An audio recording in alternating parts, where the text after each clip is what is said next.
Turma, agora nós vamos fazer a correção da atividade de maio sobre aqueles 5 exercícios no Google Forms. No primeiro fala, Ana estava se organizando para viajar e colocou na mala 3 calças, 4 blusas e 2 sapatos.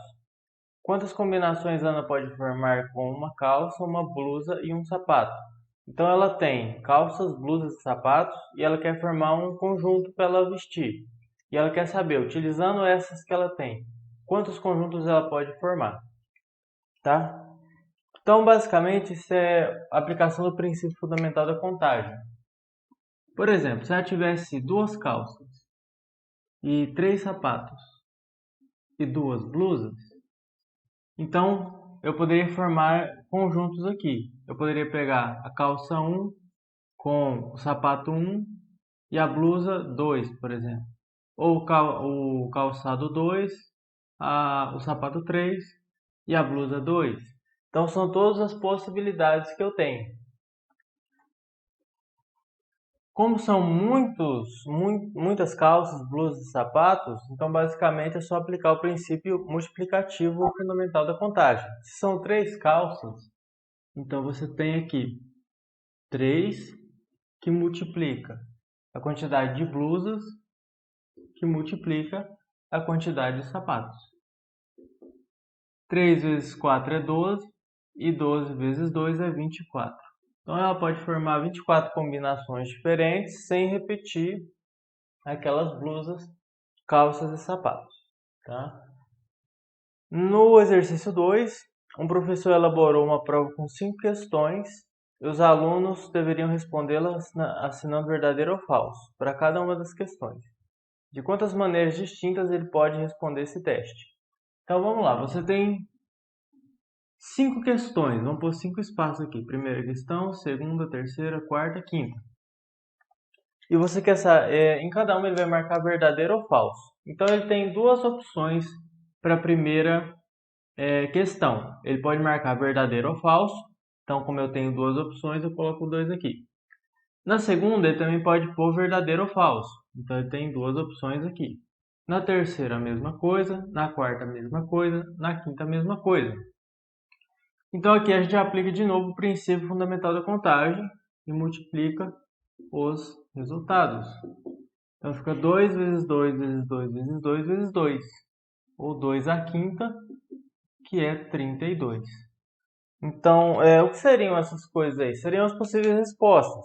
Por exemplo, em uma prova possível, ele poderia marcar verdadeiro na primeira, verdadeiro na segunda e, sei lá, falso na terceira, verdadeiro na quarta e falso na quinta. Uma outra possibilidade dele responder essa prova seria falso na primeira, verdadeiro na segunda, verdadeiro na terceira, falso na quarta, falso na quinta.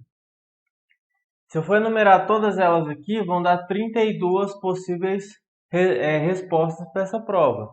Ficaria difícil montar todas as sequências, então usando o princípio fundamental da contagem, você já percebe que são apenas 32.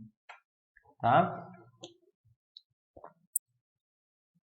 Na questão 3, ele fala assim, um casal e seus 4 filhos vão ser colocados lado a lado para tirar uma foto.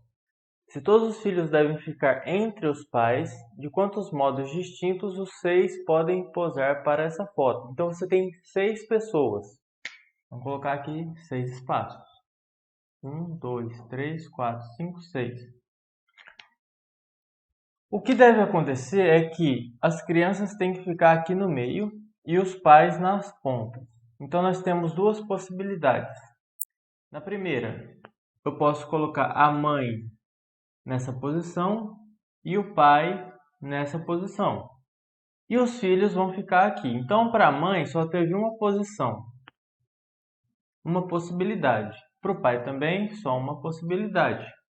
E para os filhos? São 4 filhos e eu posso organizar eles nesse espaço aqui da forma que eu quiser. Então, aqui, para o primeiro espaço, eu tenho 4 filhos que eu posso colocar aqui nesse espaço. Então eu coloco 4. Como eu coloquei um dos filhos aqui, vamos dizer que é o filho 1. Então F1. Se eu coloquei o primeiro filho aqui, quantos filhos sobraram para eu colocar aqui no segundo espaço? Se eu coloquei um aqui, sobraram apenas 3. Então, eu tenho 3 possibilidades nesse espaço. Vamos supor que eu coloquei o filho 4, o F4. Então, nesse espaço, sobraram quantos filhos agora para eu colocar? Apenas 2. E aí, vamos supor que eu coloquei o F2 mesmo, o segundo filho. E aí, faltou quem? Faltou um filho para um espaço, que fica aqui. Agora, eu aplico o princípio fundamental da contagem, multiplico tudo. Então, fica 1 vezes 4, 4. 4 vezes 3, 12. 12 vezes 2, 24. Vezes 1, 24. Vezes 1, continua sendo 24. Essa é a resposta? Não. Por quê? Eu tenho uma segunda possibilidade.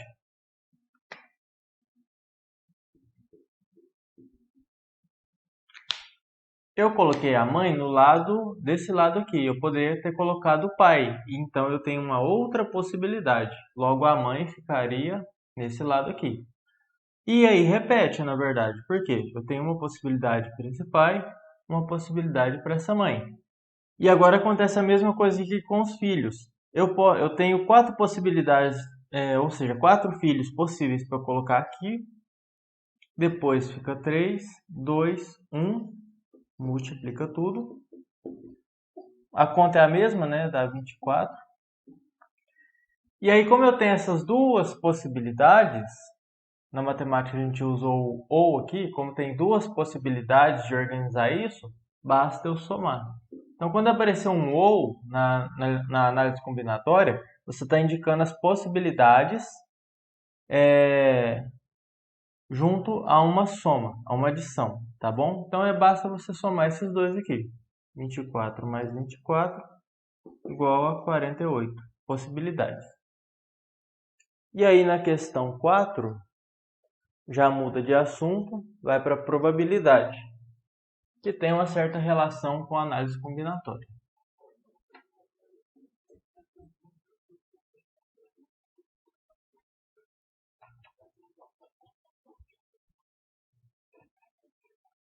A questão 4 fala: uma urna contém bolas brancas, vermelhas e verdes. Então, tem 12 bolas brancas, 8 vermelhas e as 5 restantes são brancas. Se uma bola é retirada ao acaso, qual a probabilidade de ela ser branca? Então, você tem lá a sua urna, a sua caixa, e tem essas bolas lá. Qual o total de bolas que tem? 12 mais 8 mais 5. Então, você tem um total de 25 bolas.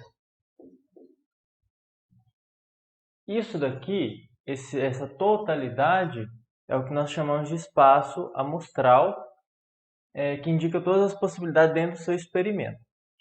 Beleza, e ele quer a probabilidade de que ela seja branca, ou seja, o nosso evento, ele quer a quantidade de brancas. A quantidade de brancas lá é 12.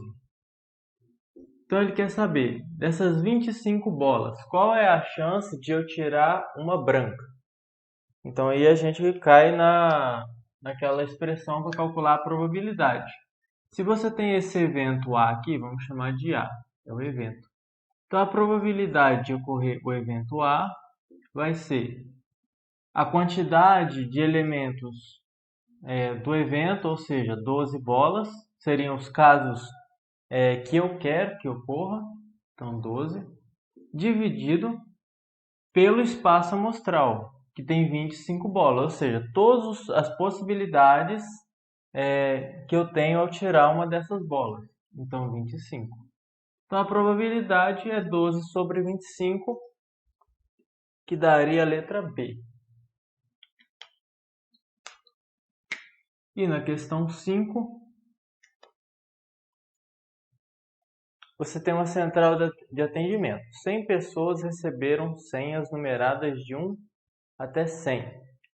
Uma das senhas é sorteada ao acaso. Qual a probabilidade de a senha ser um número de 1 a 20? Então, você tem aí senhas de 1 a 100. Então, esse é o teu espaço amostral. A quantidade de senhas que você vai ter são exatamente 100. Ou seja, uma senha sorteada. Então, quantas possibilidades a gente tem de sorteio? 100 possibilidades, porque são 100 senhas. Isso é o que a gente chama de espaço amostral, todas as possibilidades no experimento. E agora eu quero que a senha escolhida seja de 1 a 20. Então aí seria o nosso evento A também. Então aqui seria o espaço amostral.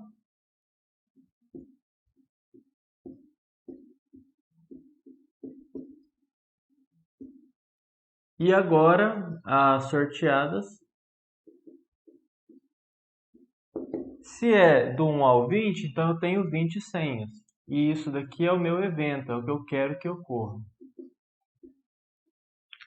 Então, assim como no exercício anterior, a probabilidade de um evento acontecer, vamos chamar de A, poderia ser outra letra. Então, a probabilidade do evento A vai ser a quantidade de elementos do evento, 20, dividido pela quantidade de elementos do espaço amostral, 100. Ou seja, quantidade de senhas que eu quero que sejam sorteadas, dividido pelo total de senhas possíveis de serem sorteadas.